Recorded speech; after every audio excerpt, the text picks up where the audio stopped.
I've been tagged for the first time. Thanks, Lasoyo. Lasoyo wants to know, why is life worth living if God doesn't exist? This reminds me of my favorite book.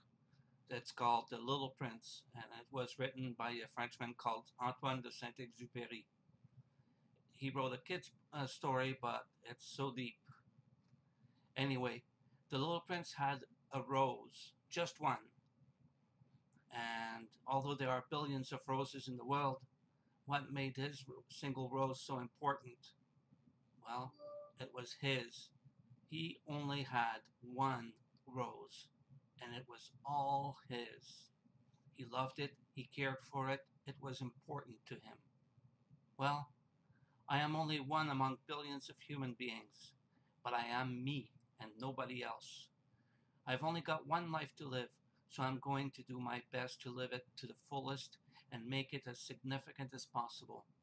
My grandfather died almost 40 years ago, but he was a great man, and his memory lives on in me and even in my son. My son knows what his great grandfather looked like and what kind of life he led, what kind of man he was. I want to be like my grandfather. I want to teach my son to be the best human being possible. I want to pass on the same values to my grandchildren.